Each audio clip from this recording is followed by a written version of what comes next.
Seja bem-vindo. Bom, eu me chamo Tiago, eu sou membro do Fórum do Campo Lacaniano de Florianópolis. Eu não resido em Florianópolis, eu resido na Alemanha, mas tem gente que mora mais longe, eu sempre falo isso, a Sai mora mais longe do que eu. E que mais? E aí, o seminário costuma ocorrer a cada 15 dias. Eu tenho, o semestre passado, a gente só trabalhou com filmes, esse semestre eu quero acrescentar algumas outras coisas. Mas também existe a possibilidade, que é bem legal, semestre passado a Fernanda fez uma apresentação legal sobre o filme Mommy, e é legal, então quem quiser em algum momento apresentar algum filme, falar das suas visões do filme, o espaço está aberto, e a contribuição é sempre bem-vinda, é bem legal. Com a Fernanda foi ótimo, aliás. Bom, o filme de hoje, depois que escolhi o filme, eu pensei assim, poxa vida, o pessoal tá voltando de férias, né? Eu podia ter escolhido um filme mais levinho. Mas não foi o caso. Então, o filme é O Triângulo da Tristeza, o filme é de 2022, o diretor se chama Ruben Östlund. Ele tem um outro filme que ganhou vários prêmios, que chamava The Square, que é uma crítica também ao mundo contemporâneo, também sarcástico, também uma espécie de... uma espécie de leitura, diagnóstico de época, mas ali começa com um foco muito na arte contemporânea, né? E sempre com esse tom sarcástico do diretor, humor negro, né, como o pessoal gosta de chamar. O filme vocês viram que ele teve uma repercussão boa, né? Ele ganhou o Palma de Ouro em Cannes, ele teve 3 indicações ao Oscar, então foi um filme que entrou, apesar do tema dele poder soar controverso, ele teve uma recepção muito boa, né? Uma coisa interessante, o nome do filme, né? Triângulo da Tristeza. Eu peguei essa imagem porque a gente vê o Triângulo da Tristeza aqui no personagem, né? Essa região aqui, meio que entre sobrancelhas, acima do nariz, que ela, esses sulcos que surgem aqui, o nome é poético, né? O Triângulo da Tristeza, de fato forma um triângulo e de fato ele define uma certa expressão que a gente pode associar à preocupação também, né? Quando a pessoa está com o senho franzido, né? Às vezes a gente vê na literatura, preocupada, né? Preocupação é um tema que cai bem, né? Para falar do contemporâneo, né? E esse triângulo da tristeza que se marca aí nesse personagem, que talvez seja um dos símbolos dessa palavra tristeza dentro do filme, né? Que é o chefe, né, o capitão do navio. Algo interessante com respeito ao Triângulo da Tristeza, ainda sob o título também, é que no século tem uma longa tradição sobre o tema da melancolia na literatura e nas artes plásticas, na filosofia também. E uma das imagens mais recorrentes para explicar o que é melancolia, que não é depressão, dá uma discussão boa isso, quais são as similaridades e as diferenças, mas não é a mesma coisa, né? E a gente usa a melancolia hoje para associar, às vezes, a psicose, mas nessa época não era tanto o caso, não era uma lei, enfim, tem diferenças. Uma imagem que era muito usada para retratar isso, como uma espécie de alegoria, era essa pintura do Albrecht Dürer, que é um renascentista alemão, cara que trouxe o Renascimento para a Alemanha. E é legal porque símbolos da melancolia, né? Também é o rosto preocupado e essa mão aqui. Essa posição é engraçado, né? A gestualidade os afetos se manifestam no corpo, né? Os afetos desenham o corpo ou ganham o corpo, né? E é de se imaginar que fazendo com a mão aqui posicionada nesse local, é de se imaginar que essa personagem do anjo caído aí também tem aqui o Triângulo da Tristeza, né? Essa figura alegórica, né? Tem um monte de coisa nela que é discutível, mas tem algumas coisas que são claras, né? O melancólico, ele está entre a melancolia, mas ele também está entre a mania. A mania é um momento de aceleração, de criatividade, de potência. E o momento melancólico é um momento de uma espécie de, que a gente chamava de, já se chamou de assédia, né? Essa coisa de esse estado mais meditativo e mais negativizado. E a gente vê os instrumentos no chão, na gravura, e aí a leitura é um pouco desse sujeito que tenta um pouco compreender o mundo, medir o mundo, compreender como as coisas se estruturam, mas a gente está vendo aqui um momento posterior em que os objetos são jogados no chão e ela está nessa posição, né, de meditação, né? Estou dizendo isso porque é interessante a gente pensar que o Triângulo da Tristeza é uma marca de uma meditação, é o resultado de uma meditação melancólica, né? É o resultado dessa negativização, é o resultado dessa meditação triste, dessa queda, né? E, como eu disse, é interessante, né, como o mundo se desenha no corpo dos sujeitos, né?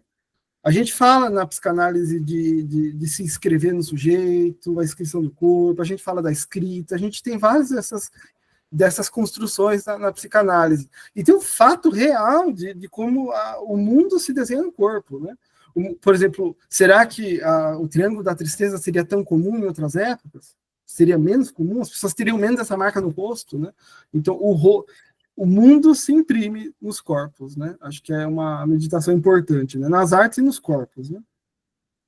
Sem falar que, assim, falando de corpo, né, assim, sei lá, aquecimento global, né, será que o nosso corpo vai se marcando literalmente com os excessos do mundo, né? Um excesso do gozo dos outros, quem sabe, né? Dessas grandes potências, desses grandes milionários, da grande indústria, e de como a gente vai entrando numa espécie de catástrofe anunciada, né, que vai nos marcando, né? Pois bem, outra coisa interessante também sobre o cartaz do filme, A Nave dos Loucos é uma gravura do Bosch, o holandês, e é interessante porque é um quadro que representa a representação dos vícios da Idade Média, né? Então ele tem a gula, tem a preguiça, você vê o diabo ali entre as árvores lá em cima, e uma curiosidade, né? A nave dos loucos, né? Essa é um navio dos loucos, né? Curiosamente, vocês veem que tem, se vocês forem traçar as linhas, você vai ver que o quadro tem mais ou menos uma estrutura triangular a partir da cabeça do diabo lá em cima. Se vocês voltarem no cartaz do filme, pode ser loucura da minha cabeça, pode não. Também tem uma estrutura triangular se você traçar a partir da bandeira lá em cima, né?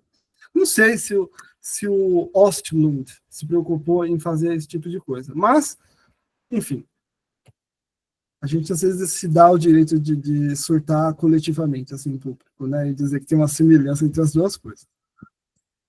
Bom, o filme ele é dividido em 3 partes. Para quem não assistiu, a primeira, ele tem uma espécie de epílogo, uma parte que não conta, não é a quarta parte, que vai falar de uma crítica ao mundo da moda, assim, né? A gente vai ver modelos, né? A gente pode questionar e se perguntar depois se o filme é bem sucedido nas críticas que ele faz, se as 3 partes elas funcionam muito bem, mas a verdade é que você está assistindo lá na última parte, você pode ter esquecido que é outro filme, parece que é outro filme, né? Parece que aquele filme lá do começo não está rolando, é outro filme. Mas, ao mesmo tempo, tem conexões, né? Enfim. Eu acho interessante esse início do filme, uma das primeiras cenas, um desses modelos, a gente está vendo ali essa figura com um rosto meio triste, né? Que é a mesma coisa que vai acontecer com um dos nossos protagonistas, o Cal, né? Que talvez um dos grandes protagonistas do filme. É o único momento em que a ideia do Triângulo da Tristeza é mencionado nessa região aqui. Querem que ele né, seria possível não franzir tanto essa região, né? Essa região aqui está muito marcada. Acho que a indústria da moda ela dispensa um pouco assim, é muito evidente essa crítica, né, ao modo como os sujeitos se tornam objetos, certos padrões, etc. E o filme parte disso, né? E o Cal, que é o nosso personagem, que é um dos nossos protagonistas, ele vai ser constantemente no filme um objeto, né? Um objeto do outro. Ele também é uma figura que eu acho muito interessante, assim, para mim é a figura que é o excesso de interpretação, talvez, é a figura que poderia ser a figura do hater, né? Assim, porque ele é um cara que ele está constantemente sendo deslocado, abusado e colocado de escanteio, né?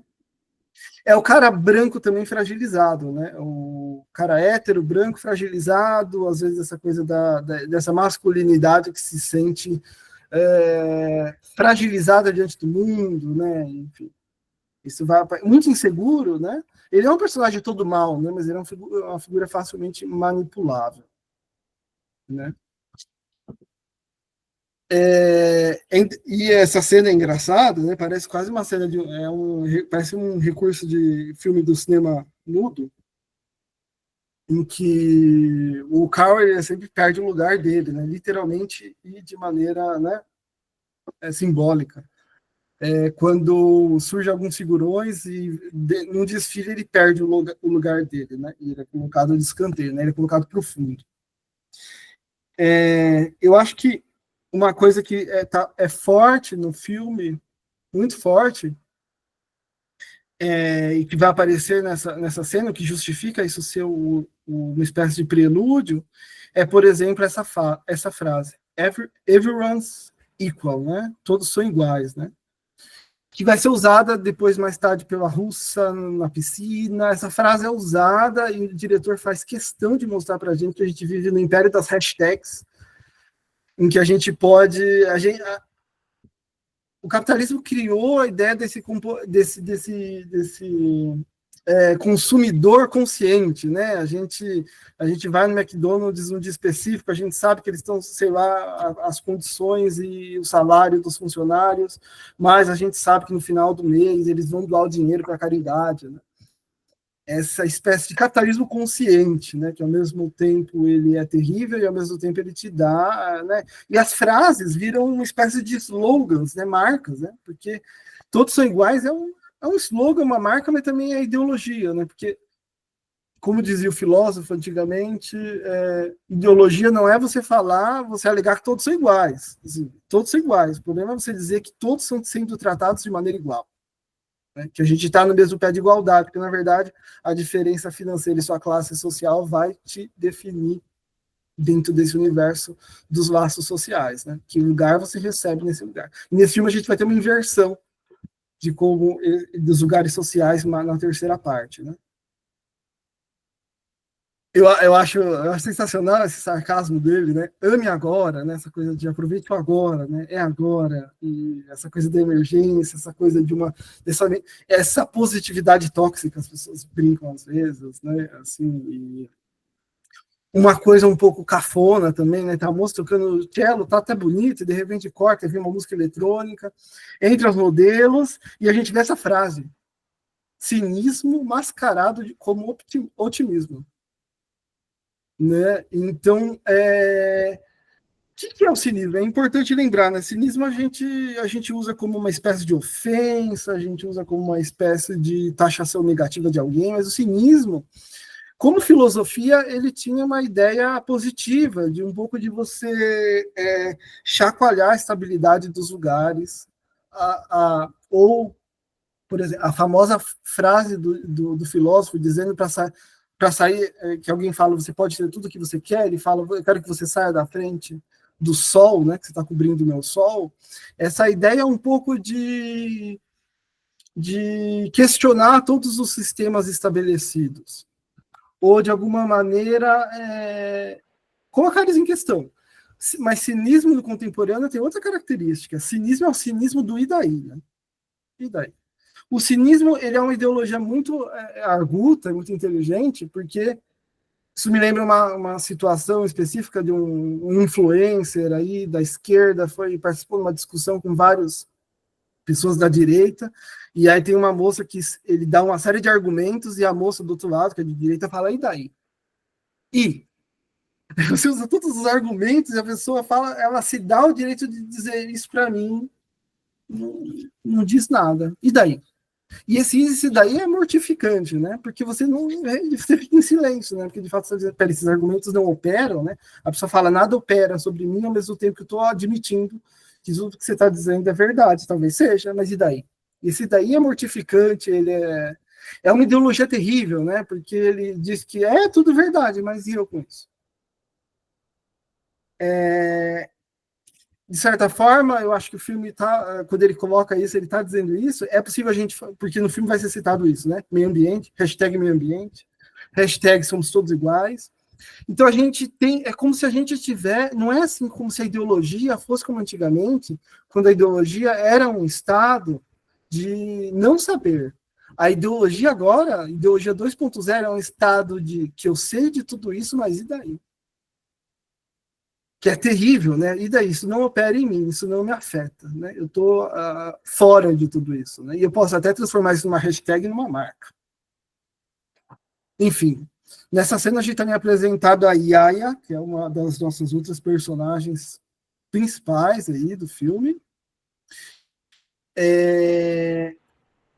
Começa a primeira parte do filme, a primeira parte do filme vai se chamar Car and Yaya, e o relacionamento entre essas duas pessoas ligadas ao mundo da moda. Tem uma discussão assim tensa, né? Vai ficando tensa em relação a quem paga a conta, né? O cara ele reclama que a Yaya sempre se disfarça e não paga a conta do jantar, e aí isso vira uma discussão gigantesca, né? Essa cena é muito bem filmada, porque vocês veem. Você tem uma câmera, né? Assim, geralmente, qualquer filmagem de telenovela ou Hollywood, né?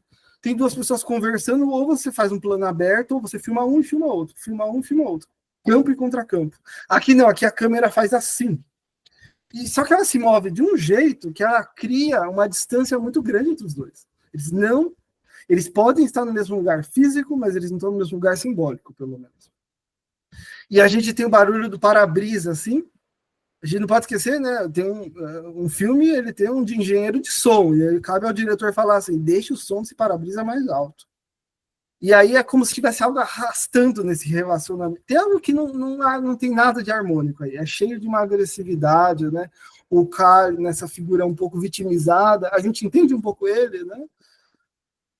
Porque o cara ele vai entrar no tema das diferenças sexuais, né?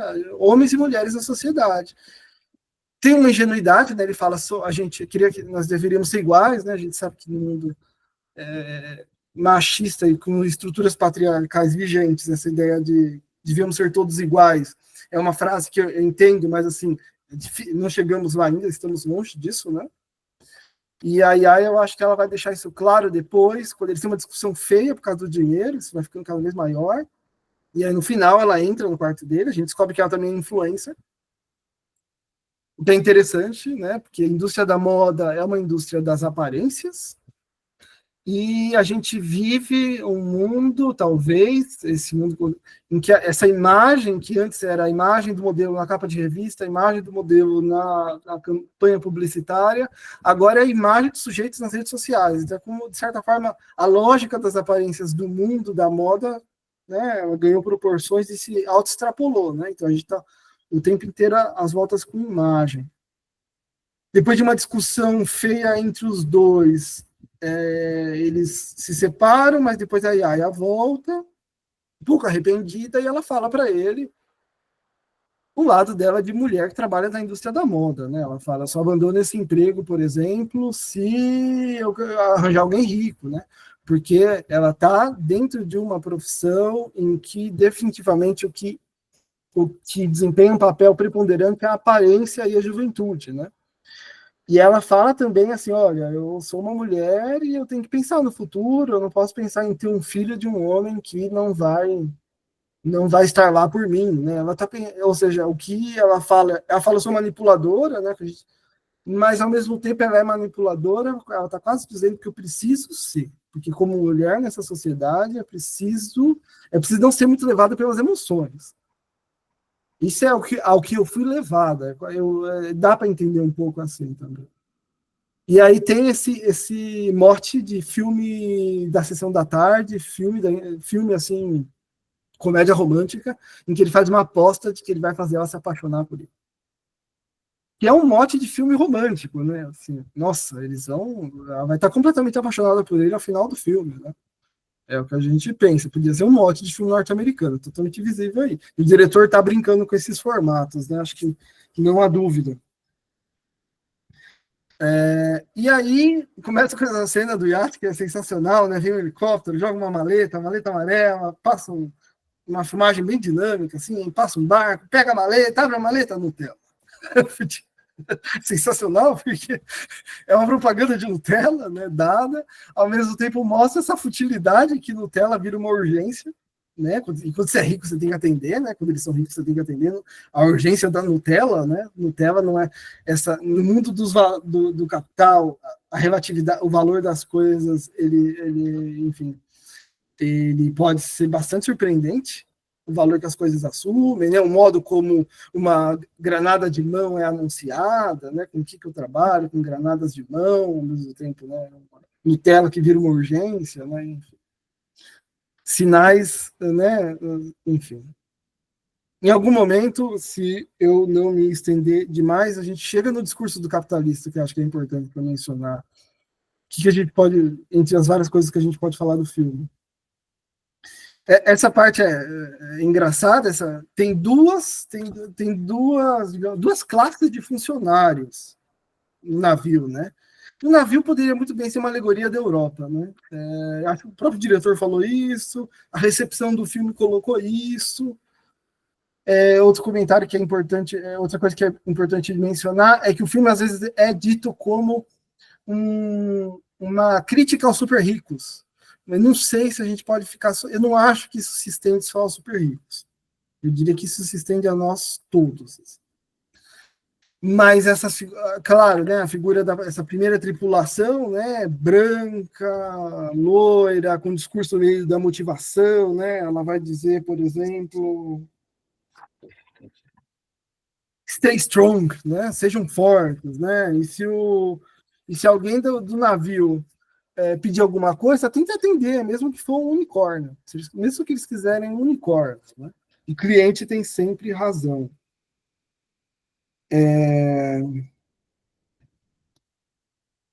Pois é. E aí tem essa cena, que é bonita essa cena, né? A câmera abre, a gente vê eles lá comemorando, porque se tudo dá certo vai ter uma festa no final, e a gente vê aqui o outro lado do trabalho, aqueles que estão um pouco ocultos, né? Porque eles estão escondidos, né? Eles são sombras, né? Essa, por exemplo, aparece quase como uma assombração o jeito que ela passa, né? E é importante essa cena, né? Por causa da terceira parte, como a gente vai ver depois. Porque quando a gente assiste o filme a primeira vez, a gente não repara, mas quem entra no quarto quando a Yaya e o Carl estão dormindo e pede para limpar o quarto, e são tratados com um pouco de rispidez, a nossa querida personagem da cena final, que é a Abigail, a rainha da última parte do filme, né? Ela é um vulto, ela é uma sombra, ela é uma pessoa. Ela é o sujeito que, enfim, não reconhecido dentro desse universo. Né? Então, a segunda parte então, primeira parte do filme foi o desfile, a segunda parte é a discussão da Yaya e do Carl, que termina com a promessa de ele fazer ela se apaixonar, ele conquistá-la, aí depois eles vão para esse iate. Ela não é tão rica assim, ela ganhou o direito a participar porque ela é influencer, né? E ela está o tempo inteiro com o celular, tirando fotos e tal. E dentro do navio, a gente tem basicamente elite europeia, russos, né? Mas principalmente elite europeia. Essa cena é interessante. Eu não sei se essa tatuagem é do ator, mas vocês reparem que o cara tem uma tatuagem com um código de barras. Né? Sujeito contábil, né? Sujeito produzido em massa. Né? Ao mesmo tempo, tem essa menção para mim que é um pouco misteriosa. O cara está lendo Ulisses do James Joyce no barco. Eu não sei porque ele está lendo Ulisses do James Joyce. Para quem leu, Ulisses fala da vida do Bloom, a vida de um personagem durante um dia e metade de uma noite. E é um livro pesado, e ao mesmo tempo pesado no sentido de precisa estar com energia para ler, e ao mesmo tempo é um livro que uma série de coisas completamente surreais ocorrem, né? Poderíamos também dizer que talvez essa fosse a referência? Não sei, né? Mas, de qualquer forma, livros no filme tem um papel aí, né? E aí tá aí o Ulisses, né? Ulisses também é o nome do personagem da Odisseia, mas aqui a gente está falando do Ulisses do James Joyce. Pois é. E a tentativa do Ulisses de voltar para casa, Ulisses é uma releitura do mito grego, etc. Mas, enfim, o cara está aí lendo James Joyce. Nada menos como dá para dizer isso? Não aconselharia vocês lerem Ulisses na praia. É isso. Tá? Não parece uma leitura que você leva para praia. Sobre a imagem, ainda acho interessante esse sol. Vocês veem que é um sol que ele não é amarelo, né? A luz do sol é meio sépia, né? Uma fria, né? Não é aquele sol estourando amarelo, né? É uma coisa meio fria, né? E às vezes no cinema, quando você o amarelo, dependendo como você usa tons de amarelo no cinema, às vezes é para passar a imagem de pele ou coisas grotescas, né? Não sei se é a ideia do diretor, mas de qualquer forma esse sol tem algo de não convidativo, né? Não parece que você tem algo de fosco nesse sol. Né? Interessante. As mesas, né? Tem essas, o cara e a Yaya, eles sentam com diferentes figuras, né? E essas figuras vão desvendando para a gente facetas da sociedade ou dos ricos, né? Dos super ricos. Aliás, foi uma das coisas que fez eu escolher esse filme, como o tema do último encontro do semestre passado foi um documentário que falava de super ricos alienados, né? Achei interessante a gente voltar a começar o semestre com super ricos alienados também. Aqui a gente tem um personagem que vai se autodenominar o rei da merda, porque ele vem de merda, né? Ele é um rico, um milionário russo rico. É importante também essa personagem, porque ele fala de quando ele enriqueceu, ele fala que é preciso agarrar os negócios quando a oportunidade chega. E os negócios é o fim da União Soviética, que representa um monte de coisa, né? Primeiro, uma corrupção num nível jamais visto, né? A privatização das empresas estatais foi de um nível de corrupção assim medonho, né? E essas pessoas que enriqueceram hoje são apoiadores do Putin, né? Não tem nenhuma referência ao Putin, mas é interessante também pensar que esses milionários, esses magnatas do dinheiro russo, eles são apoiadores do Putin. Né? Essa figura enfim, rei da merda já diz algo disso. Merda vai ter uma importância no final dessa parte, para quem assistiu a pavorosa parte em que eu disse que não era para assistir na hora do almoço. É interessante também porque eu não coloquei imagem daquela cena aí, achei que não era necessário. Mas merda é interessante também. Merda associa-se na psicanálise e no Freud a dinheiro, às vezes, né? Vídeo Homem dos Ratos, né? Merda e dinheiro. Né? Então, bate, né? O rei da merda, né? O cara cheio da grana. Que ele traz a esposa de um lado e a amante do outro, né? Ele anda com as duas, né? Ele é um sugar daddy também, né? Ele tem uma moça do lado aqui que pergunta se pode comprar algo e ele aceita e tal. A cena também é engraçada porque a Yaya vai comer macarrão, finge que está comendo macarrão, o cara tira a foto e aí que começa a conversa.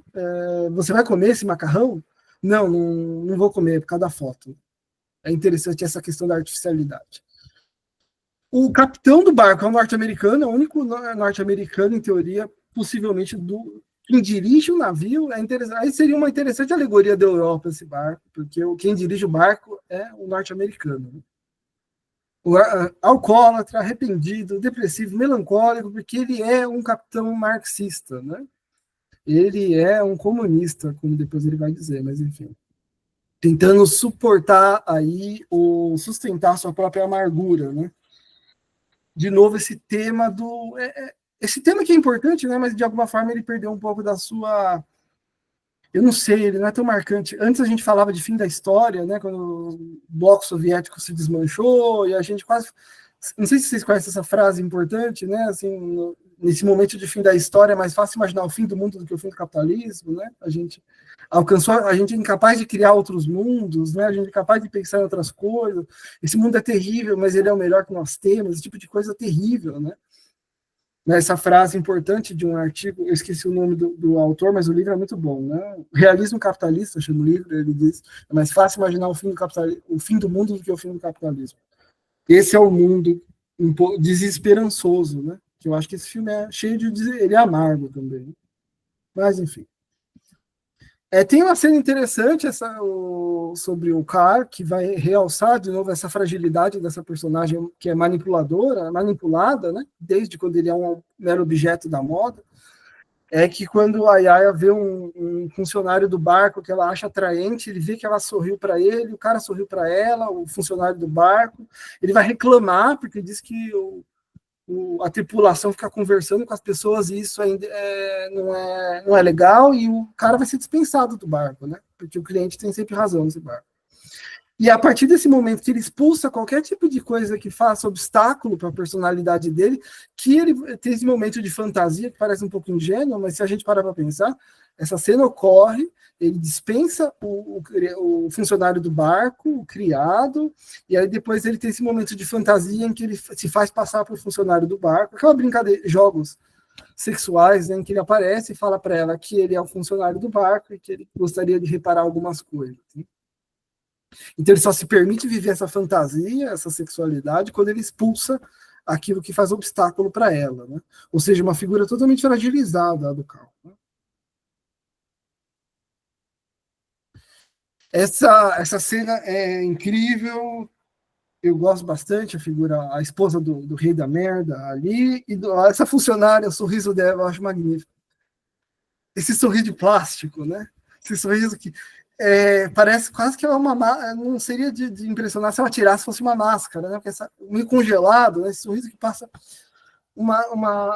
um desconforto, né? E ao mesmo tempo essa falsa simpatia, é genial esse sorriso da atriz. E aí, de novo, volta aquela frase lá do começo do filme, somos todos iguais, né? E aí ela fala, o que você gostaria de fazer se hoje fosse seu último dia? Isso é importante. Nessa cena também tem aquele discurso que a gente ouviu no nosso documentário do semestre passado, que é, eu não tenho culpa de ter nascido rico, né? Aqui aparece também, ela fala, também não tenho culpa de ter nascido rico, né? Mas simplesmente aconteceu assim. E aí é engraçado que ela fala, entra na piscina. E aí se entra na piscina, vira uma enjoy, ela fala. E aí só que esse enjoy vai ficando cada vez mais grosseiro e vira uma ordem a enjoy, né? Lembrando aquela ideia de que o superior no capitalismo, ele ordena que o sujeito goze, né? Enjoy. E ela obriga ela, e ela totalmente assim, tensa, né, na situação, acaba entrando, né, dentro da piscina. É um enjoy extremamente agressivo, né?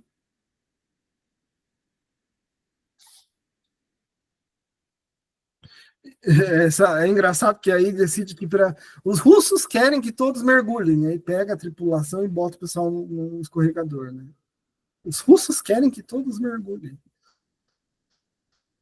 Essa cena, a cena catastrófica do jantar, já começa assim, essa cena é incrível, o ele tá torto, né? E é engraçado também, isso tem um fundo alegórico, né? Porque a tempestade está terrível, né? Lá fora, o barco está balançando demais, mas os sujeitos dentro do barco, eles fazem como se estivesse tudo bem, né? Eu acho que nada mais civilizatório do que fazer como se estivesse tudo bem, né? A gente escuta uma vez por semana mensagens catastróficas de como o aquecimento global está queimando florestas na Grécia, na Turquia, degelo, etc. O barco está quase afundando, mas vamos fazer como se estivesse tudo normal, né? Essa tentativa de parecer tudo normal nesse jantar do capitão, né? Essa cena é incrível porque como se descola o que é dito do que é mostrado. Esses dois velhinhos tão simpáticos, né? Com um tom de voz, assim, até agradável de se ouvir, né? Falando das coisas mais brutais, né? Porque o cara, de novo, vem aquela pergunta, né? O que você faz? E o velhinho fala que o que ele faz eu anotei aqui, em algum lugar, onde está? Perdi, o que ele vende são produtos que asseguram a democracia. Ele diz. É sensacional. E aí ele descreve de uma maneira um pouco abstrata e de repente ela fala granadas de mão, dear. Granadas de mão. E ainda ele fala que os negócios são difíceis, porque estão colocando vários empecilhos, né, para os negócios, né, para a venda de armas, né, mas que vai dar tudo certo, né, uma mensagem de esperança e de amor, ele segura a mão da velhinha, né, então é o descolamento desse discurso, do que é dito, e do modo como aquilo se manifesta no corpo e na filmagem, né, assim, é incrível, né. Manda esse print para alguém e pergunta sobre o que eles estão conversando. Ninguém nunca vai acertar que é sobre granadas de mão e como elas defendem a democracia. É engraçado, esse norte-americano, né, arrependido, ele é um dos únicos que não passa mal, né, que não vomita, né, está acostumado com o enjoo, de alguma maneira. Simbólico, talvez, né, algo ali não afeta ele. Você fala, não, porque ele é funcionário do barco. Sim, também, mas também porque a figura é toda azeda, né, como um pouco dentro do filme. E tem essa batalha de piadas dentro da mesa, que eu acho que é uma mensagem cínica do diretor, cínica no sentido. Não, cínica talvez seja uma palavra rude, não cínica naquele lado, daquela forma negativa que eu disse antes, mas eu não diria que o diretor seja necessariamente alguém de esquerda, por exemplo. Mas o diretor é uma pessoa frustrada, eu diria, que ele está querendo transmitir essa frustração, em que a luta de classe, de repente, vira uma batalha de piadas numa mesa. Em que de alguma maneira, essa é como se. Eu acho que se passa um pouco disso. Lembrem, né? O barco tá balançando, as pessoas estão vomitando, as pessoas estão caindo, as pessoas estão passando mal. Foi tentado fazer um jantar num clima que é impossível. E aí, nesse clima de quase uma catástrofe anunciada, essas duas pessoas se unem e começam a contar piadas. É uma sensação de aporia, né? De sem saída, né? De alguma maneira. E o russo contando piadas sobre o comunismo e o nosso capitão marxista contando piadas sobre o capitalismo. Né? Pois é. No meio dessa tempestade toda, tem esses momentos que o capitão assume o microfone. É interessante essa cena, né? Eles estão completamente bêbados, né? E aí ele assume o microfone. Na mesa do capitão, se vocês olharem ali, tem um livro Imperialism and War, é um livro do Lenin. É o livro do Lenin. E daqui a pouco vai aparecer outro livro em cima da mesa. Né? E ele fala ali da. Ele tem uma sanidade, né? Do ponto de vista que. Não sei se vocês separaram, né? O filme. Ninguém se acha ridículo no filme, né? Mas ele é um cara que ele se vê ridículo. Ele tem uma espécie de autoconsciência depressiva, né? Ele tem uma sabedoria depressiva, nesse sentido. Não deu certo, né? E pelo menos não deu certo da forma como ocorreu, né? E a gente está aí, o barco está afundando, né? O barco civilizatório, digamos assim. E ele faz uma fala bonita depois, que ele fala sobre como na manipulação das democracias pelo mundo ou na destruição de pessoas que lutam por formas de democracia reais, né? Martin Luther King, Malcolm X. O meu governo tem o dedo no gatilho, né? O meu governo tem o dedo no trigger, né? Os Estados Unidos são por trás de todas essas catástrofes, né? Que se houve algum momento de esperança, os Estados Unidos fez questão de apagar e silenciar essas vozes. Né? Então, o personagem que a gente pode falar é um pouco ridículo, deprimente, mas talvez seja o mais próximo da voz do diretor dentro do filme, né? Que tem uma melancolia dentro dessa voz. Nossa figura marcada pelo triângulo da tristeza. Né? Essa imagem incrível, essa questão de novo tem um reloginho ali, a gente acha que alguém está tocando piano, mas é artificial, né? Tem um timer ali que ajusta e fica tocando. E depois que todo mundo vomita, depois que todo mundo passa mal, quem que faz a limpeza, né? A parte dos trabalhadores, aqueles que são invisíveis, né? Eles limpam a sujeira dessa elite, né? Esses subempregados, né? Esses figuras invisíveis são eles que limpam a sujeira, né? Essa cena eu marquei aqui porque tem uma Como o Mundo Funciona, é outro livro aqui que é do Noam Chomsky, né? Um conjunto de artigos sobre o capitalismo contemporâneo. O diretor gosta de espalhar livros, assim, não são mencionados, mas tá ali o Noam Chomsky. Que tinha um documentário legal no Netflix há muito tempo atrás que se chamava O Hacking para o Sonho Americano, né? Era um documentário muito bom. Tem um livro também, muito legal. Essa parte, a fotografia bonita, né? Parece quase um discurso de um. Eu consigo imaginar uma leitura desses grandes líderes políticos, né? A imagem, enfim, é bonita. Me lembra alguma cena, mas não consigo lembrar especificamente de quem, né? Mas, enfim, a cena, esse claro escuro, assim, é bonito. Enquanto ele vai discursando ali sobre como os Estados Unidos boicotaram qualquer tentativa real de democracia, se aproximam os piratas, né?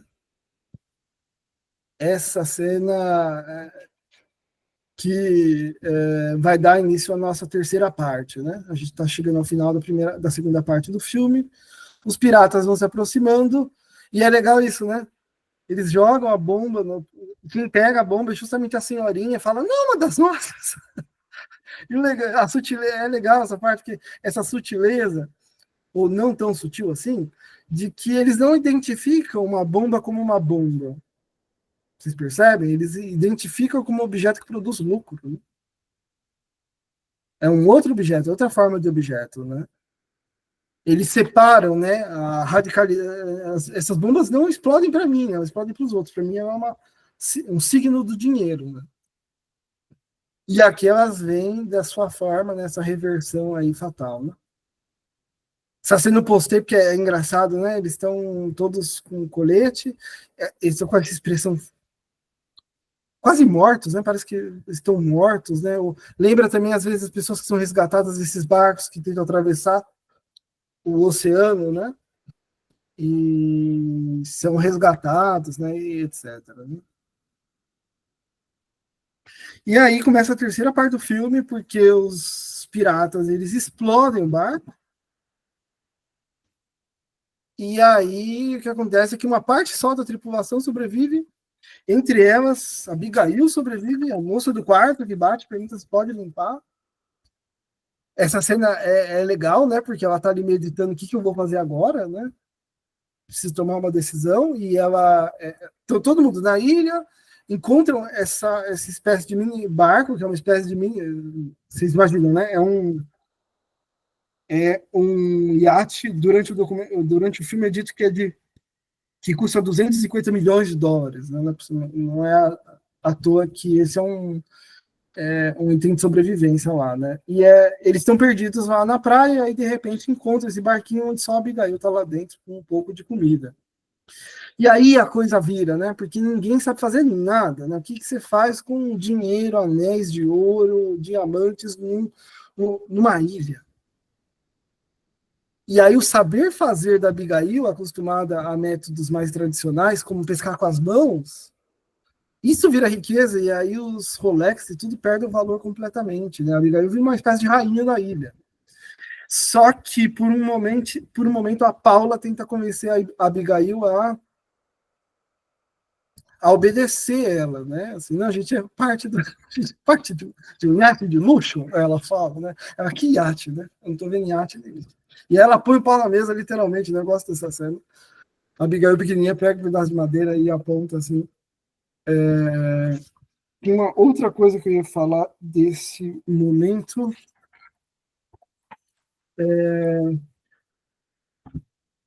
De uma outra coisa, talvez eu lembre depois. É. Ah, sim. Robson Crusoe. Não sei se vocês já leram Robson Crusoe. A gente tem o anti-Robson Crusoe aí. A gente tem várias coisas nessa terceira parte do filme.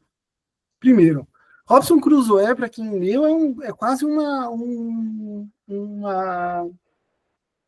exaltação do homem, do humanismo, do homem que através da seu espírito cristão, do seu espírito moral, da sua tenacidade moral, é capaz de sobreviver numa ilha e criar formas de conseguir sobreviver numa ilha, né? Ele cria formas assim muito formas muito inteligentes de conseguir resistir àquele ambiente, né? Ou se adaptar àquele ambiente. E aqui a gente tem um bando de inútil, essa é a verdade. Só a Abigail consegue fazer alguma coisa no filme, né? Essa cena ela passa rápido e quando a gente está assistindo o filme talvez a gente perca um pouco ela, né? Assim, o pessoal andando ali, o pessoal está sempre em torno da Abigail, a única que consegue que tem um saber fazer na ilha, e o Cal no meio essa mistura de lixos da embarcação que afundou, ele encontra um perfume, ele fica admirado que tem um perfume e ele resolve ali passar o perfume, né? Assim, encantado de encontrar um perfume caríssimo no meio das coisas, né? Acho muito forte essa relação com as mercadorias, né? Que o filme tem o tempo todo tenta realçar, né? Com o consumo. Essa cena, aí um spoiler chato, mas a Abigail ela aprende, né? Ela tem o saber fazer e ela sabe fazer uso disso e ela meio que o Cal se vende por peixes, né? Tem essa parte engraçada que ela fala ele se aproxima dela, assim, eles dormem juntos, ele vai toda noite dormir com ela fica naquele barquinho ali atrás, a gente vê o Cal ali atrás recolhendo alguma coisa, e aqui na frente dois personagens, e ele tá perguntando para a moça se ela já teve que se vender ou já teve que ir para a cama com alguém para conseguir alguma coisa. Ele tá vendo o Cal lá atrás nessa posição, né? Alguém que tá vendendo o corpo para conseguir alguma coisa. Né?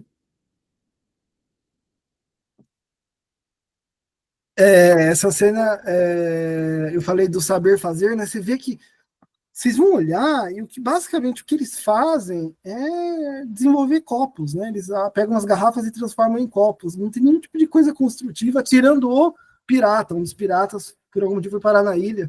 E ele, pirata dos espertos, ele fez um instrumento de cordas ali, vocês veem ali no meio, né? Mas, assim, tirando isso, cadê a inventividade do Robson Crusoe, né? Cadê essa esperança humanista do sujeito que, numa situação adversa, consegue se apropriar do espaço, né? E usar ele a seu favor? Essa cena também tem a Yaya tá aqui do meu lado esquerdo, na ponta, e o Cal tá lá do lado, ele começa a passar a mão nas costas da Abigail, e aí vira uma discussão, né? O que você está fazendo? Depois o Carl vai perguntar para a Abigail se ela não pode assumir o relacionamento deles, que é engraçado, né? Não tem relacionamento, né? É uma relação de troca, né? Assim, ele ganha coisas por aquilo, né? Pois é. Tem duas possibilidades de esperança de se salvar na ilha no final do filme, né? Um é esse mercador que chega, mas ele vai conversar com a personagem que teve um derrame, e a única coisa que ela consegue pronunciar é a frase em alemão in den Wolken, nas nuvens. E ela só fica repetindo isso. Eu tentei descobrir o que era, por que ela só diz essa frase, né? A única coisa que eu achei foi uma música brega pop alemã chamada Nas Nuvens, e é uma música sobre o que faz sentido, porque quem cantavam eram. Sabe aquelas coisas assim, programa de auditório do Gugu, umas coisas assim? A Alemanha tem essas coisas também, né? E tem um grupo que são três homens vestidos de piloto de barco. E eles dançam e cantam uma música, e uma das músicas é In den Wolken, que nas nuvens é onde está a felicidade e tal, né? Enfim, não sei se é essa referência, mas procurando foi a única referência que eu achei a essa expressão em alemão, né? Aqui de novo esse momento de aqui ele vende Rolex, vale pouquíssimo dinheiro, né? Ele tá com uma série de coisas, artigos de luxo. Esse momento de terra arrasada, o valor caiu assim abaixo do nada, né? E essa esperança não se confirma, né? Ela não. Mas a gente percebe que eles não estão ilhados. Mas a gente também percebe que esse é o único momento do filme, no finalzinho do filme, em que a Yaya decide que vai explorar a ilha. Você fala, o que eles estavam fazendo até agora? Né? A gente não vê eles sinalizando para alguém aparecer, a gente não vê eles tentando fazer nenhum tipo de tentativa de ver um barco, de mandar um sinal. Eles não estão ilhados. Essa é a coisa magnífica, eles não estão ilhados. Porque quando a Yaya resolve explorar a ilha com a Abigail, descobre que do outro lado tem um resort. Não tão ilhados, é a alienação deles, esse parasitismo deles que faz com que eles fiquem ilhados. E aí tem esse momento que quando descobrem que A ilha é um resort, só tá a Yaya e a Abigail. Na hora, a gente sabe o que tá passando na cabeça da Abigail, né? Aqui eu sou uma, aqui eu sou a rainha, né? Aqui eu estabeleci um matriarcado, né? E aliás, eu tenho a impressão que essa fala surge, né? Nossa, Abigail, você estabeleceu aqui um matriarcado. Eu vejo que tem um pouco de crítica do diretor também. Não sei, eu acho que não sei se o diretor está dizendo isso, mas é interessante saber, né? O diretor, eu tenho a impressão que matriarcado e patriarcado vira a chave, mas a estrutura, né? Isso que é importante para os lacanianos, né? Não é o fenômeno, é a estrutura das formas de governabilidade, né? Uma mulher se torna presidente, ou um negro se torna presidente. O Barack Obama não mudou essencialmente o que acontece com os negros nos Estados Unidos. Isso é uma coisa importante que os lacanianos sempre insistem, não é da ordem do fenômeno, é da ordem da estrutura, né? Que algo tem que mudar. Mas, enfim. E a Abigail pensa em acertar com a pedra na cabeça da Yaya, matar ela e esconder a verdade de que eles não estão ilhados. Né? Aí é interessante que a Yaya fala para ela, você poderia ser a minha... Eu posso fazer algo por você, né? Aí a Yaya tá de costas, a gente não sabe se ela tá vendo a pedra. Eu fico um pouco em dúvida nessa cena, se ela tá pressentindo que isso vai acontecer. E aí ela oferece um emprego para a Abigail. E aí a gente escuta bem baixinho, você tem que aumentar o som do vídeo. A Abigail fala marvelous, né? Fala maravilhoso. A gente fala maravilhoso e aí vem a pedrada ou maravilhoso e ela solta a pedra? A gente não sabe. E aí o filme tem esse plano final, que é o carro correndo. Mas essa corrida que machuca ele, fere ele de todo lado, né? Esse sujeito que parece que não vai conseguir sair ileso, né? O que está o tempo todo se ferindo, né? Esse sujeito frágil, né? De alguma forma. Está correndo para quê, né? Qual o destino dessa corrida? A gente não sabe. Mas, de qualquer forma, se a gente for olhar, né? Se a gente pensar na literatura e nas artes, que às vezes, por exemplo, alguém que se perde sei lá, no oceano e de repente cria essa experiência que é narrada no filme, poderia ter uma narrativa de engrandecimento do sujeito, de ganho de experiência. O Cal termina o filme, eu tenho a impressão que o mesmo Cal que começou o filme, não tem nenhum ganho de experiência nesse filme, né? Ele é um sujeito achatado, né? Pois bem, esse é o final do filme. Eu tenho alguns comentários ainda para fazer, acho que eu vou fazer rapidinho, mas é interessante, só relembrando, eu não vou retomar os discursos, porque não daria tempo, e eu teria que ter me preparado melhor para isso, mas para quem não conhece, eu acho que uma das formas mais, na medida do possível, aproximativas do Lacan, o que mais nos aproxima dele, né, mais, não sei, é o momento que o Lacan tem tantos esquemas difíceis, quando chega nos discursos, parece que tem uma espécie de síntese que parece que torna a melhor aproximação do Lacan. Né? Acho que por isso que a gente gosta tanto dos discursos. Mas, enfim, Lacan estabeleceu 4 discursos inspirados nas 4 impossibilidades que o Freud nomeou, né? A qual ele adicionou uma, né? E aí ele desenvolveu o discurso com a sua estrutura do mestre, da universidade, da histeria e do analista. O que é importante ressaltar aqui nesses minutos finais? O discurso do mestre é um discurso de soberania e também de obediência. E dentro dele está a fórmula da fantasia. Né? O discurso da universidade é esse discurso do saber, que gera um sujeito dividido ou um sujeito, de alguma maneira, que está submerso num saber que se quer totalizante. Né? A histérica, ela pede um mestre, né? Ela faz uma pergunta direcionada. Né? O discurso do analista é o discurso que escreve o corte, entre outras coisas. O Lacan escreve esses 4 discursos e depois de um tempo ele percebe que, por exemplo, o discurso do mestre não serve para falar do discurso do capitalista. Nos anos 70 ele percebe que o discurso atual, o discurso do capitalismo, o capitalismo não é o discurso do mestre.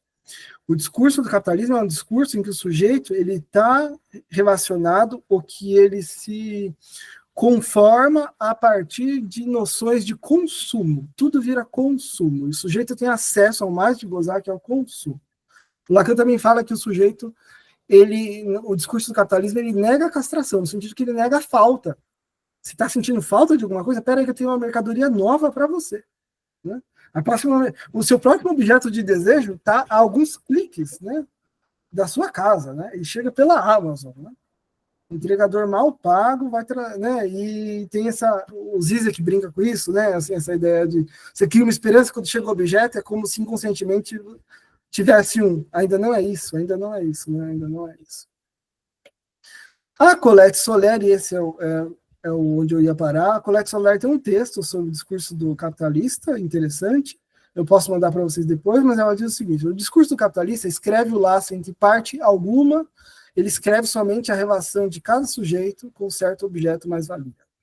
O que a gente tira daqui de mais intenso, ou de mais interessante, é que os discursos, de acordo com Lacan, os discursos descrevem laços sociais, formas de articulação coletiva.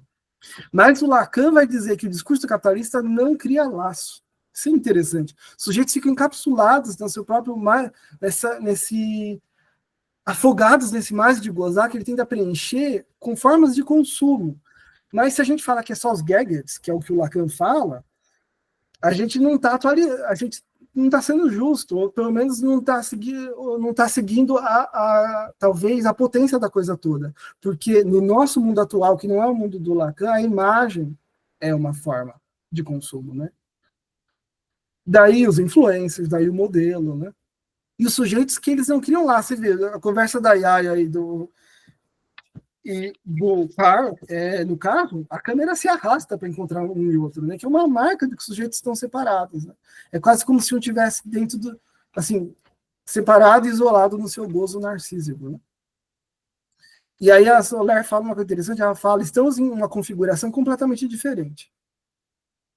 Nosso problema não é, e é interessante isso, ela fala, antigamente a gente falava que os sujeitos são reprimidos, eles tentam sair das formas de dominação patriarcais que os controlam. A família, a histérica estava submetida ao quê? A família, as normas vienenses de comportamento, a sexualidade, etc., a repressão. E aí o que a Colette vai falar é, não, agora o sujeito ele não chega no consultório dizendo que ele está se sentindo reprimido, ele sente dizendo que ele não está fazendo laço. Isso é interessante, né? Ele não chega mais querendo se livrar de uma estrutura que o domina, ele tenta chegar dizendo que ele está sentindo vazio porque ele não se conecta mais, ele não faz mais laço. É muito interessante isso. Né? E o Lacan também diz que a subversão, uma das formas de subversão do discurso capitalista é pôr o desejo em causa, que é o que a psicanálise faz. Missão terrível, né? Mas eu estou mencionando isso para dizer, quando a gente fala desse filme, né, a gente está falando da sociedade, do momento político, geográfico, nacional, mas a gente está falando do estado dos sujeitos contemporâneos. Os sujeitos chegam com a sensação de esvaziamento, né? Eu não estou gozando tanto quanto eu deveria. Né? Eu tenho influencer, né, no meu Instagram que ele goza muito mais do que eu, né? E ele ensinou as regras para isso. Fiz, não deu certo, me ajuda.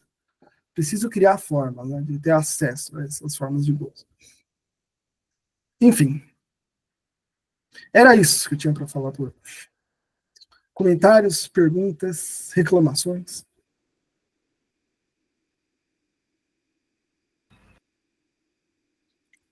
Posso começar? Claro. Tiago, achei assim essa parte que... Bom, eu vou começar de uma associação que eu fiz agora para ir falando algumas coisas. Achei uma coincidência muito fortuita que você traz essa imagem do Carl lendo Ulisses ali no barco, né? Que é do James Joyce, e no seminário agora, às 9 da manhã, a gente estava lendo Lacan, justamente a passagem que na Odisseia, os companheiros do Ulisses são transformados em porcos.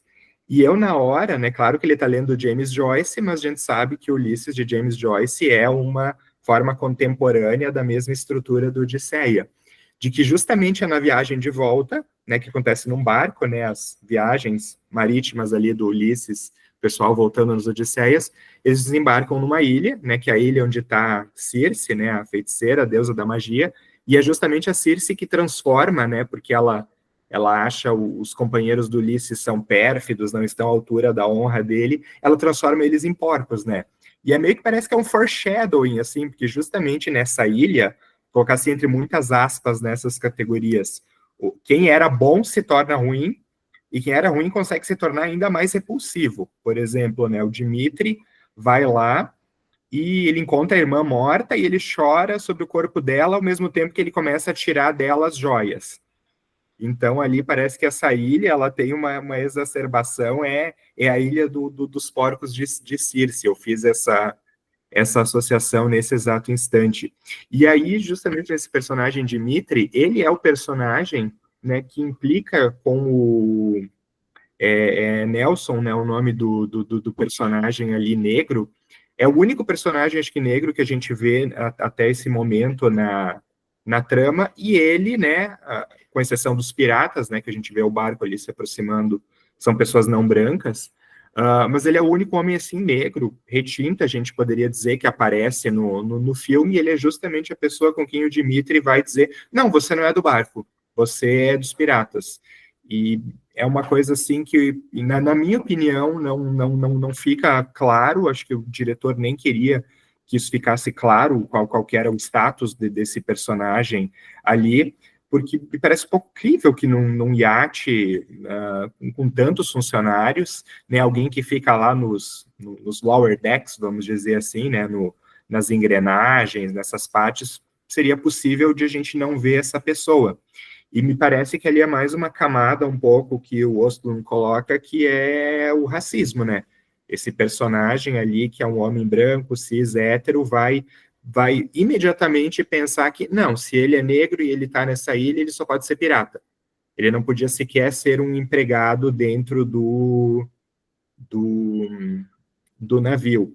E que eu acho que, inclusive, depois, com uma das cenas lá no final, que é aquele ambulante, né, que é também um homem negro que está vendendo suas coisas, seus badulaques, vai encontrar a personagem que teve ali um derrame e por isso não consegue se comunicar, eu fico imaginando se não é um jeito, assim, do Ostlund meio que marotamente dizer pra gente, talvez esse cara realmente não seja do navio, mas ele não era um pirata, ele é só uma pessoa que está ali vendendo, trabalhando pro hotel, para essa construção que a gente descobre no final do filme, ele está ali meio que como um observador, justamente de tipo, eu vim aqui ver o que essas pessoas nessa situação assim miserável que elas foram colocadas, elas estão fazendo. Eu interpretei o personagem Nelson um pouco nesse sentido. Eu fiz essa associação, estou extrapolando, é a minha fanfic, né, do filme, mas eu fiquei pensando nisso, ele mais como alguém que já estava na ilha do que alguém que fosse necessariamente um pirata. E aí, claro, né, eu estou fazendo uma aproximação porque, né, o personagem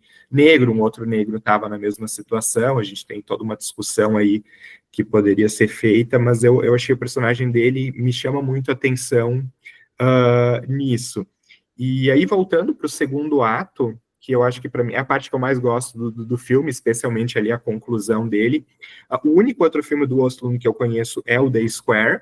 Eu não conheço nada da filmografia pregressa dele, inclusive que o The Square foi o filme anterior, né? Passou vários anos dentro do The Square, ali acho que 5, 6 anos até ele soltar o Triângulo da Tristeza, e que, de novo, né, o The Square ali é uma sátira ao mundo da arte, né, a alta arte, a arte dos museus ali, né?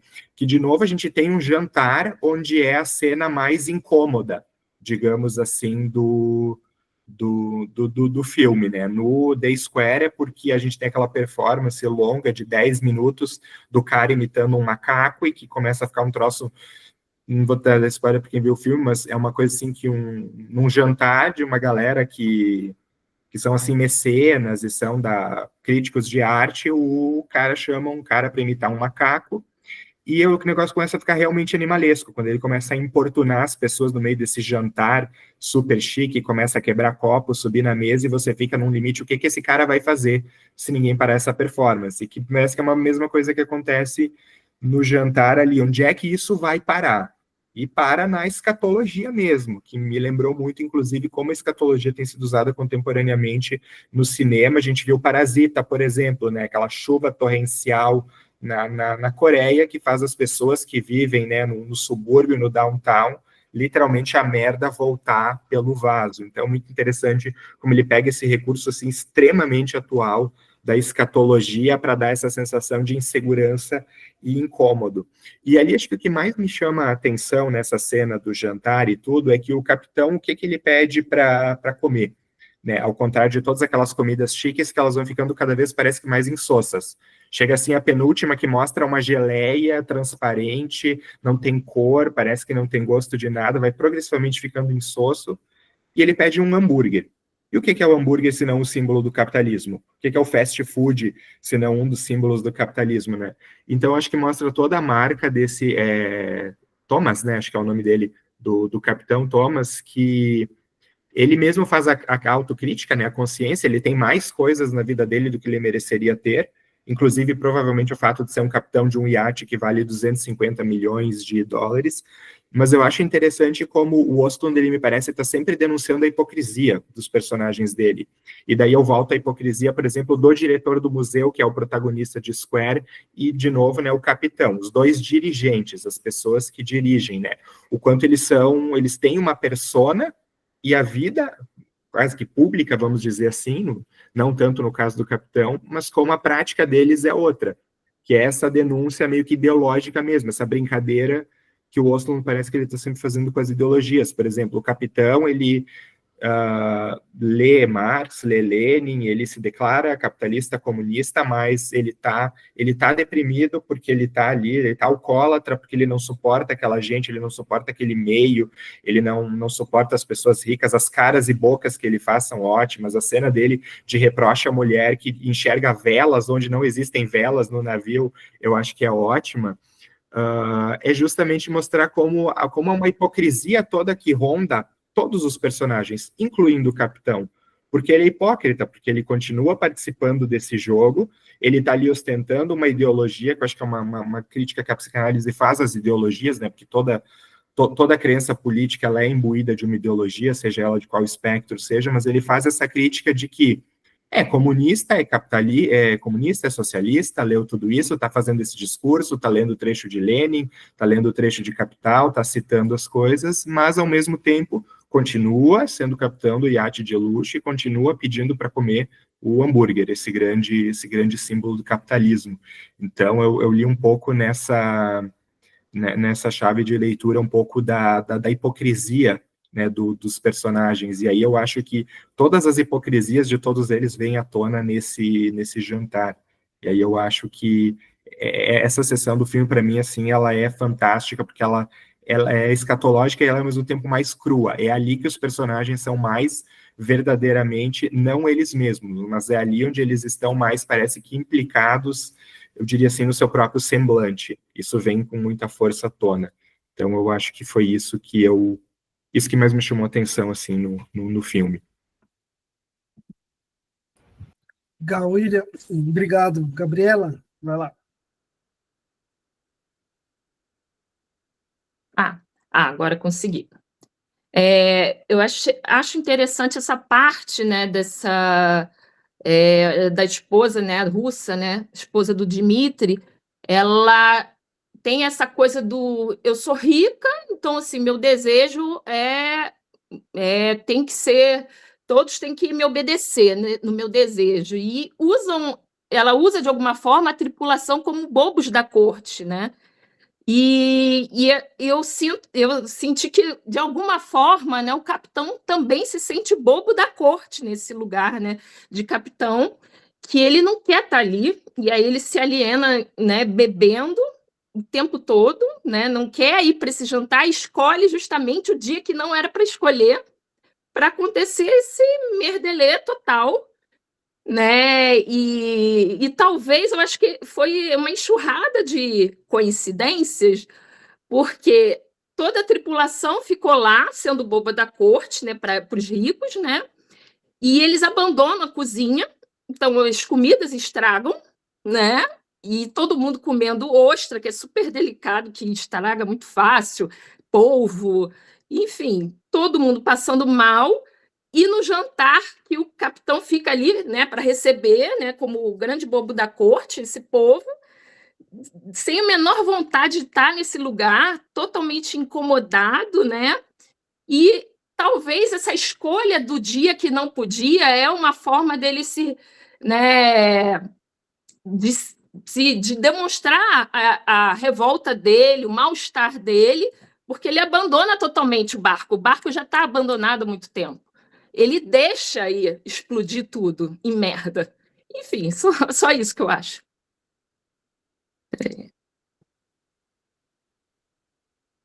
Isso que você falou, Gabriela, me remeteu à própria imagem da nave dos loucos, né? Se eu não me engano, tem, acho que na árvore, na imagem, tem um bobo da corte, né? Que ele tá virado de costas para o pessoal do barco. Então, mesmo ele sendo um bobo da corte, ele não é tão idiota quanto o pessoal que está lá, né? Tomando vinho, querendo comida, na luxúria ali, entre aspas, né? Achei bem simbólico também, né? E me fez lembrar da série, né, do White Lotus, assim, que também é uma série que se passa nos hotéis, né, mas que tem muito essa noção que eles estão sempre em navios também, sempre em barcos, né, com vinhos caros, champanhes caros, comidas que ninguém sabe nem o nome, né, de tudo aquilo que eles comem, assim, uma luxúria exacerbada, assim, mas me remeteu muito a Nave dos Loucos, né, a imagem, assim.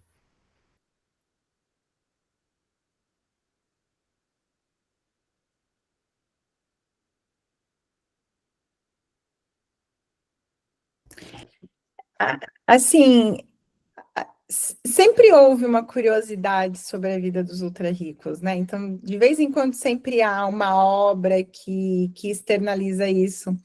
Mas, William, tu citou The Square, né? Aí eu sabia que era do mesmo diretor, mas eu não assisti, mas eu vi que é um filme de 2017. Poxa, depois da ascensão das redes sociais de maneira mais intensa ali, 2013 para mais, deu uma ascensão também de filmes satíricos sobre ultra-ricos, assim, tanto que, por exemplo, o hambúrguer que você cita, né, como essa escolha contra o sistema, numa tentativa, né, pelo menos desses ultra-ricos, também foi apresentado em Menu, que é um filme de 2022, que é a mesma, né, a questão da alta gastronomia. E é um hambúrguer também, que faz tempo que eu vi, mas eu lembro que era um hambúrguer também, né? Acho que era chegar no hambúrguer perfeito, era, sei lá, alguma coisa assim. Então é interessante, assim, como paralelamente aonde foi se acessando mais através do celular o que é a vida de uma pessoa numa classe superior à sua, minimamente, os ultra ricos foram aparecendo na mídia, né? Assim, nas produções. Bom, não sei muito antes quais são os filmes mais antigos que permeavam essa ideia mais satírica, né? Dos ultra ricos.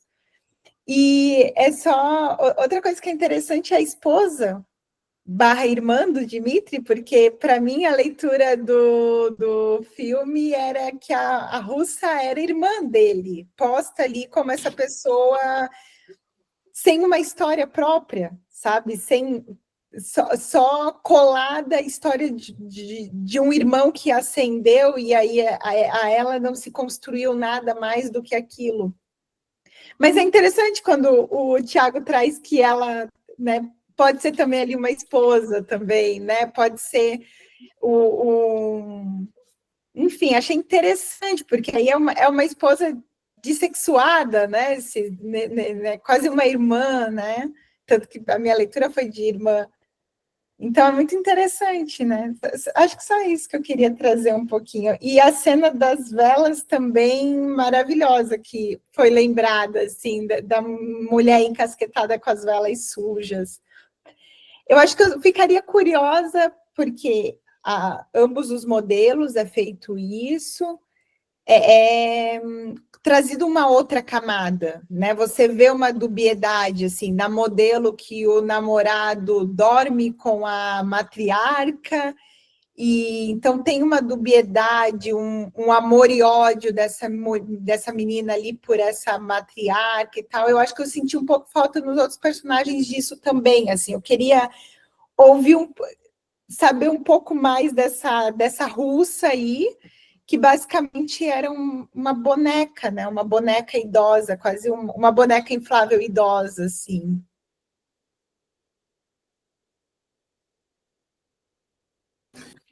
Sobre algumas questões de personagens,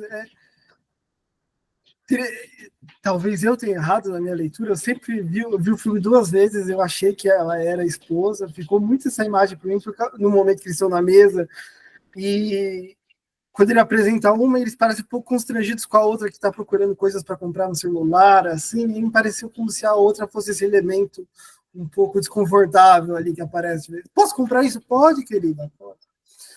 Mas, enfim, sobre a questão, achei interessante do William, das várias afirmações que ele fez, foi bem legal. Sobre a questão do personagem do final, eu associei com ele ser um pirata, porque depois ele está fazendo a barba do Dimitri, e aí eles conversam sobre... Ele fala, não, eu preciso trabalhar para conseguir sustentar uma minha companheira, né? Eles têm que fazer o contrário, assim, tem que investir no seu trabalho para que as mulheres venham até você, né?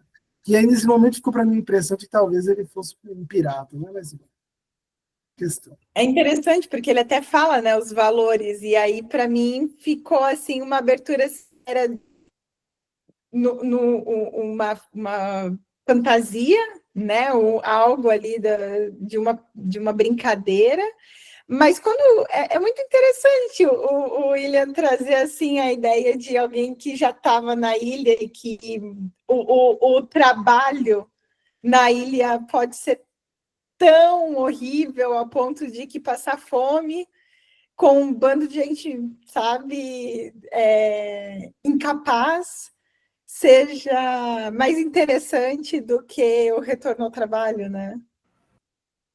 Ou como o próprio experimento, né? O cara estava entediado e resolveu, vamos ver o que essa gente rica que aportou aqui faz, né? Às vezes até como um experimento, uma brincadeira mesmo, né? Eu gostei muito de pensar ele, né, nessa toada, e inclusive eu acho que pelo próprio filme, eu acho que o Oslo não construiria o único personagem negro de relevância do filme como um pirata, porque eu acho que isso acabaria sendo uma contradição nele, que ele está justamente ali, me parece que com a cena com o Dimitri e ele denunciando também o racismo, né, que parece que é uma outra camada que tem, que já existe um racismo contra a Abigail ali, que é uma pessoa não branca, contra o pessoal da limpeza, e daí vem esse personagem que é o primeiro negro, se desconfia que ele não poderia ser sequer um trabalhador, e daí se revelaria que ele é um pirata.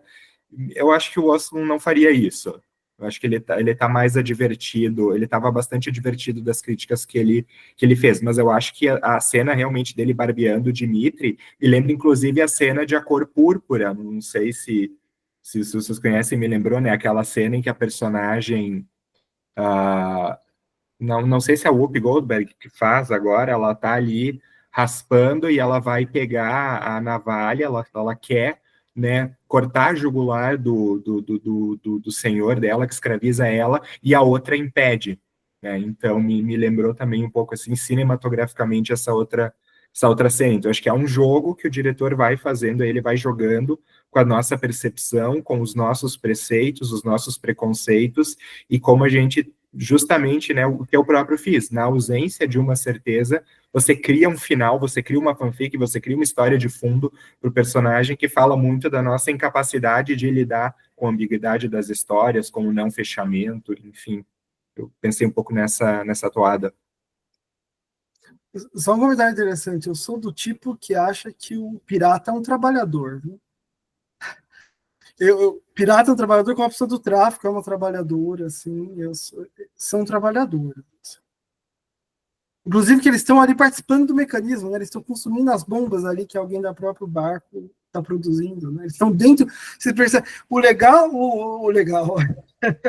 a coisa extraordinária e diabólica do capitalismo é que ele inclui dentro do seu círculo figuras que parecem marginalizadas, elas estão dentro dos mecanismos de distribuição, né? Então estão ali os piratas usando bombas produzidas por britânicos, né, para fundar um iate de luxo.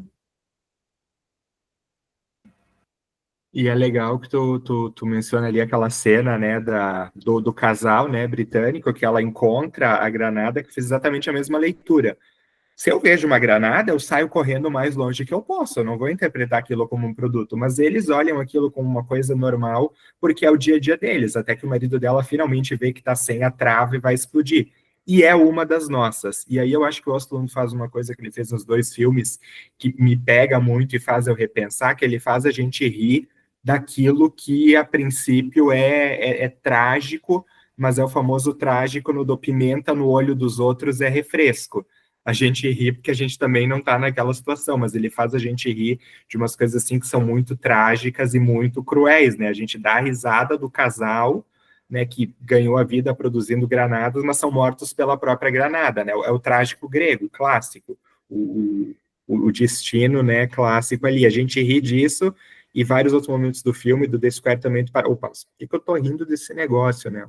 2 pessoas ali acabaram de morrer. Poxa, será que, né, e aí essa coisa, né, do super ricos, né, do quanto, às vezes, a falta de empatia que eles têm pelo nosso lado, a gente acaba duplicando, refletindo também uma falta de empatia por eles, né, por isso esse fetiche do ver os ricos se dando mal, né, como aconteceu, por exemplo, no passado, naquela repercussão monstruosa que teve o caso do Submarino, né, que foi esmagado, né, e todas as reações contraditórias e de ambos os espectros, de todos os espectros que isso gerou, né.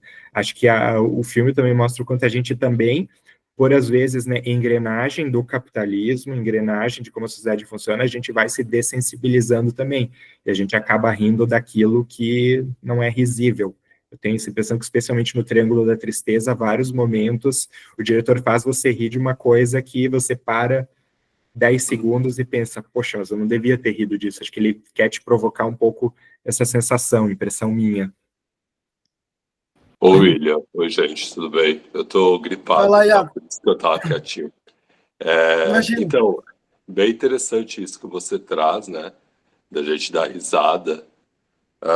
Me lembra muito os perfis que tem hoje no Instagram, TikTok, que mostram assaltantes sendo baleados, mortos, e de como as pessoas riem, como as pessoas comentam, como as pessoas torcem pela morte desse bandido, né?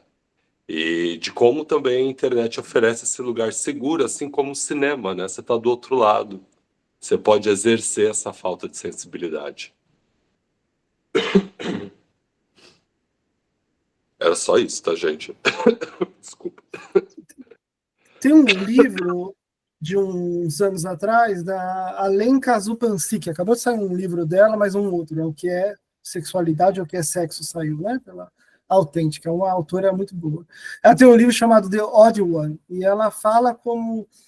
É interessante, ela fala da relação entre psicanálise e humor, e ela fala como o humor serve, às vezes, para derrubar esses significantes mestres, ou essas figuras que um pouco assolam o sujeito, né?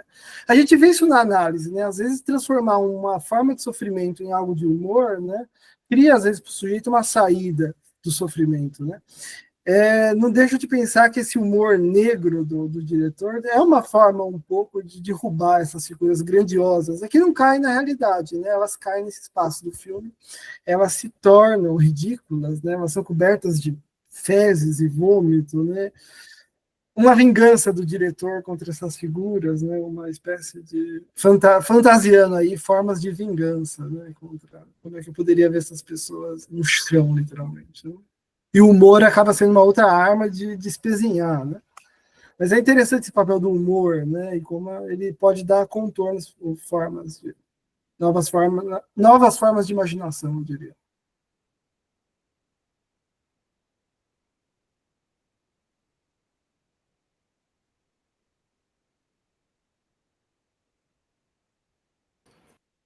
E os calados, Jonathan, Vanessa, não querem dizer nada?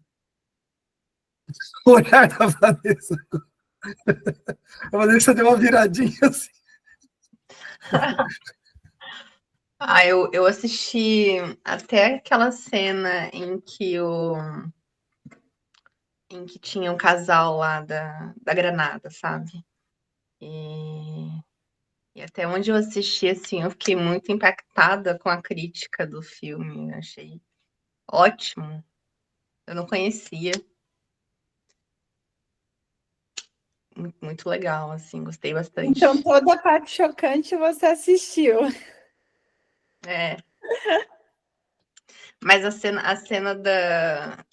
da merda. Não. Ainda não assisti. Depois eu vou terminar de Os assistir. vasos sanitários não começou a explodir na parte que eu vi? Eu acho que eles começam a explodir. É engraçado essa reversão do esgoto, né? O que tá embaixo vem à tona, né? Assim. Não, É e engraçado que a russa caída, os seios bem marcados, né, do silicone, o corpo bem justo, e ela, a partir da riqueza dela, sabe, é uma coisa muito interessante, que a merda foi ali, sabe, nela. é engraçado que a gente tinha uma expressão que eu acho que tem em outros idiomas também, mas a gente fala podre de rico, né? Interessante isso. Os podres de rico, né? Eles estão ali, de fato, né? Envoltos na podridão. Mas o nome do filme também é fantástico, né? Triângulo da Tristeza, achei fantástico, nossa. Eu acabei não conseguindo assistir o filme, né? Infelizmente, foi a minha tristeza, como eu falei para o Thiago um pouco antes.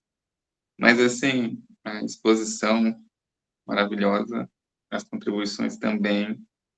Então, não tem muito o que eu dizer nesse momento, é ouvir mesmo. Muito bom. Muito obrigado. Eu tenho um último comentário para fazer que foi interessante, eu não conhecia isso. A Gabriela tinha mandado uma mensagem que eu achei muito interessante, falando sobre o Triângulo da Tristeza, e que essa ruga do Triângulo da Tristeza era usada para auxiliar no diagnóstico, no tratamento eu estou entendendo o contexto da depressão, ou de formas de melancolia. Essa marca no corpo, essa inscrição no corpo era usada para identificar, né, no diagnóstico.